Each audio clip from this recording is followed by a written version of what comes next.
Hi viewers, నేను doctor T Vijay Sharma. నేను Sairam hospital, Khammam, Reliance digital పక్కనున్న హాస్పిటల్లో కన్సల్టెంట్ నెఫ్రాలజిస్ట్గా చేస్తున్నాను. ఈ రోజున మనం తెలుసుకోబోయే టాపిక్ ఏడీపీకేడి అంటే autosomal dominant polycystic kidney disease. మనకు తెలుసు బీపీ షుగర్ వల్ల కిడ్నీ ప్రాబ్లమ్స్ రావటం, కిడ్నీ ఫెయిల్ అవ్వటం అనేది మనం తెలుసుకున్నాం అంతకుముందే. కాకపోతే జన్యుపరమైన కారణాల్లో autosomal dominant polycystic kidney disease అనేది ప్రధానమైనది. ఇది 7-8% వరకు సాధారణ ప్రజల్లో కిడ్నీ ఫెయిల్ అయిన పర్సన్స్‌ని మనం 100 మంది తీసుకుంటే గనక 7-8 మంది దీనివల్ల కిడ్నీ ఫెయిల్ అయిన వ్యక్తుల్ని మనం చూస్తాం. ఇది చాలా సాధారణంగా ఉంటుంది. అంటే ఒక 1000 మంది, ఒక 500 మంది సాధారణ ప్రజల్ని తీసుకుంటే వాళ్ళలో ఒకళ్ళకి ఈ autosomal dominant polycystic kidney disease వ్యాధి అనేది ఉంటుంది. ఇది ఒక జన్యుపరమైన వ్యాధి. అంటే తల్లిదండ్రుల్లో ఎవరికన్నా ఒకళ్ళకి ఉన్నట్టయితే ఒక 50% రిస్క్ అనేది కొడుకు, కూతురికి వచ్చే రిస్క్ అనేది ఉంటుంది. దీంట్లో ప్రధానంగా వ్యాధి లక్షణం ఏముంటుందంటే కిడ్నీలో సిస్ట్‌లు ఏర్పడటం అనేది ఏడీపీకేడి ఆటోసోమల్ డామినెంట్ పాలిసిస్టిక్ కిడ్నీ డిసీజ్‌లో కిడ్నీలో సిస్ట్‌లు ఏర్పడటం అనేది మనం ప్రధానంగా చూస్తూ ఉంటాము. ఈ సిస్ట్‌లు ఎలా తయారవుతాయి అంటే ఈ జీన్ మ్యుటేషన్స్ అనేవి జరగటం వల్ల పీకేడీ1, పీకేడీ2 అనే జీన్ మ్యుటేషన్స్ జరగటం వల్ల కిడ్నీ లోపల ట్యూబులర్ సెల్స్ అనేవి అధికంగా తయారవి అయి సిస్ట్‌గా రూపాంతరం చెందుతాయి. ఆ సిస్ట్‌లు అనేవి కిడ్నీ లోపల పెరుగుతూ ఉంటాయి. వయసుతో పాటుగా కిడ్నీలో ఈ సిస్ట్‌లు పెరుగుతా ఉంటాయి. ఈ సిస్ట్‌ల వల్ల కిడ్నీ సైజ్ పెరుగుతూ ఉండటము, ఆ పెరిగిన కిడ్నీ అక్కడ నడుము భాగంలో నొప్పి కలగజేయటము, ఒక డల్ ఏకింగ్ పెయిన్ అంటారు. కొన్ని సందర్భాల్లో ఈ సిస్ట్ ఇన్ఫెక్షన్‌కి గురి కావటము, సిస్ట్‌లో స్టోన్స్ తయారవ్వటము, సిస్ట్‌లోంచి బ్లీడింగ్ గూడా జరుగుతూ ఉంటుంది. యూరినరీ ట్రాక్‌లో బ్లీడింగ్ జరిగి హెమటూరియా అంటాము. అంటే యూరిన్‌లో రక్తస్రావంలాగా రావటము. ఒక 50% మందికి జరుగుతూ ఉంటుంది. ఇదే కాకుండా కేవలం ఇది కిడ్నీలో మాత్రమే కాకుండా లివర్, ప్యాంక్రియాస్, స్ప్లీన్ అనే వేరే ఇతర అవయవాల్లో కూడా సిస్ట్‌లనేవి తయారయ్యే అవకాశం అనేది ఎక్కువగా ఉంటుంది. అట్లానే ఇంట్రాక్రేనియల్ ఎన్యూరిజమ్స్ అని చెప్పి బ్రెయిన్‌లో బ్లీడింగ్ కాజ్ చేసే ఇంట్రాక్రేనియల్ ఎన్యూరిజమ్స్ ముప్పు గూడా వీరికి ఎక్కువగా ఉంటుంది. లివర్ సిస్ట్‌లనేవి ఈ పాలిసిస్టిక్ కిడ్నీ డిసీజ్ పేషెంట్‌లో మహిళల్లో ఎక్కువగా చూస్తూ ఉంటాం. ఈ వ్యాధి నిర్ధారణ ఎలా చేయాలి అని అంటే గనక అల్ట్రాసౌండ్ స్కానింగ్.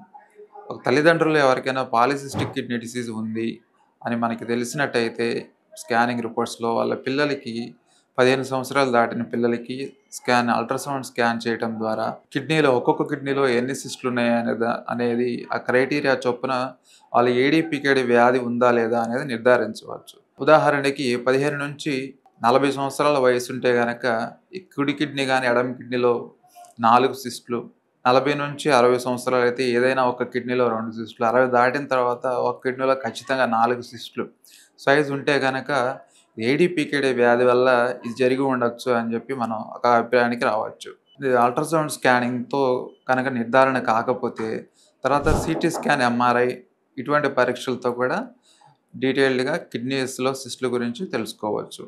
ఇంకొన్ని సందర్భాల్లో జెనెటిక్ మ్యుటేషన్స్, జీన్ మ్యుటేషన్స్ పీకేడీ1, పీకేడీ2 అని క్రోమోజోమ్ 16వ నంబర్, 4 నంబర్ క్రోమోజోమ్ మీద దీని తాలూకు ఈ పాలిసిస్టిక్ కిడ్నీ డిసీజ్ తాలూకు మ్యుటేషన్స్ ఉన్నాయా లేదా అనేది కూడా పరీక్ష చేసి నిర్ధారించవచ్చు. ఇది ప్రముఖంగా ఒక తల్లికి గాని, తండ్రికి గాని కిడ్నీ ఫెయిల్యూర్ జరిగినట్టయితే గనక ఒక కుమారుడు, కుమార్తె వచ్చి మేము కిడ్నీ డొనేషన్ చేస్తామనంటే ఇటువంటి సందర్భాల్లో జెనెటిక్ మ్యుటేషన్ అనాలిసిస్ చేయటం ద్వారా వాళ్ళు నిజంగా ఫిట్టా? ఎందుకంటే వాళ్ళిచ్చిన కిడ్నీ తల్లిదండ్రుల్లో పెడితే గనక వాళ్ళకి మళ్ళీ ఈ సిస్ట్‌లు ఈ కిడ్నీలో పెరిగి, ఇచ్చిన కిడ్నీలో పెరిగి మళ్ళీ ఫర్దర్‌గా ఫెయిల్ అయ్యే అవకాశం లేకుండా వాళ్ళకి జెనెటిక్ అనాలిసిస్ అని కొన్ని సందర్భాల్లో చేయటం జరుగుతూ ఉంటుంది. భారతదేశంలో సుమారుగా 1,50,000 నుంచి 2,00,000 వరకు ఈ polycystic kidney disease, autosomal dominant polycystic kidney disease ADPKD అనే వ్యాధితో బాధపడుతున్నారని ఒక అంచనా. పీకేడీ1, పీకేడీ2 యొక్క ఇంపార్టెన్స్ ఏంటంటే పీకేడీ1 అనేది ప్రధానంగా చూస్తుంటాం. ఇది చాలా మందిలో ఈ డిసీజ్ ఉన్నోళ్ళు ఎక్కువగా కనపడుతుంది. 85% ఆఫ్ పీపుల్‌కి ఈ వ్యాధి ఉన్న వాళ్ళకి ఈ మ్యుటేషన్ అనేది ఎక్కువగా ఉంటుంది. ఈ మ్యుటేషన్ ఉన్నోళ్ళకి సుమారుగా 50 సంవత్సరాల వయసు, ఆ ఏజ్ వచ్చేపాటికి 2 కిడ్నీస్ కూడా వైఫల్యం చెందే అవకాశం ఉంటది. పీకేడీ2 అని అదొక మైల్డర్ ఫార్మ్ ఆఫ్ మ్యుటేషన్ వల్ల 70 సంవత్సరాల వయసులో కిడ్నీస్ ఫెయిల్యూర్ అయిన స్టేజ్ రినల్ డిసీజ్ అనే స్టేజ్‌కి రావటం అనేది మనం చూస్తూ ఉంటాం.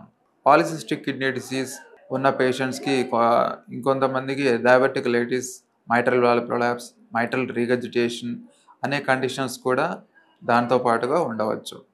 ఈ డిసీజ్‌కి ట్రీట్మెంట్ ప్రధానంగా టోలోయాక్టన్ అనే మెడిసిన్ అనేది ఇవ్వటం జరుగుతూ ఉంటుంది. ఇది ఉదయం, సాయంత్రం డాక్టర్ సూచించిన మోతాదులో వేసుకోవాల్సి ఉంటుంది. ఇది సిస్ట్‌ని సైజ్ పెరగకుండా కాపాడుతూ ఉంటుంది కిడ్నీ. ఇది కేవలం ఈ డిసీజ్‌కి మెడిసిన్ ఒకటి మాత్రమే క్లినికల్‌గా నిరూపింపబడింది. ఇది ఈ మెడిసిన్ కేవలం డాక్టర్ పర్యవేక్షణలో మాత్రమే తీసుకోవాల్సి ఉంటుంది. దీనివల్ల లివర్ మీద దుష్పరిణామం వచ్చే అవకాశం కూడా ఉంటుంది. జనరల్‌గా తీసుకోవాల్సిన జాగ్రత్తలేంటి? ఈ ఏడీపీకేడీ ఉన్న పేషెంట్స్ వాళ్ళు ఎక్కువగా నీళ్లు తీసుకోవడం అనేది బాగా ఇంపార్టెంట్. రోజుకు 3 లీటర్లు నీళ్లు తాగటం అనేది. ఇంకొకటి టీ, కాఫీ అవాయిడ్ చేయడము. ఆల్రెడీ ఎక్కువ తాగేవాళ్ళుంటే తగ్గించడం గానీ, లేదంటే పూర్తిగా మానేయటము. ఇంకొకటి ఎన్‌ఎసైడ్స్ అంటే పెయిన్ కిల్లర్ టాబ్లెట్స్ కూడా మానేయటం అనేది ఈ జాగ్రత్తలతో కిడ్నీలో సిస్టుల సైజు పెరగకుండా చూసుకోవచ్చు. కాబట్టి తల్లిదండ్రులు ఎవరికన్నా సరే కిడ్నీలో సిస్టులు పాలిసిస్టిక్ కిడ్నీ డిసీజ్ ఉంటే గనక వాళ్ళ కొడుకులు, కూతుర్లు కూడా స్కాన్ చేయించుకోవడం అనేది బాగా అవసరము. పాలిసిస్టిక్ కిడ్నీ డిసీజ్ ఉన్నవారికి హైపర్ టెన్షన్ కూడా త్వరగా వచ్చే అవకాశం ఉంటుంది. వాళ్ళకి హైపర్ టెన్షన్, ప్రోటీన్యూరియా అనే రిస్క్ ఫ్యాక్టర్స్ ఉంటాయి. వయసుతో పాటుగా పెరుగుతూ ఉండటము.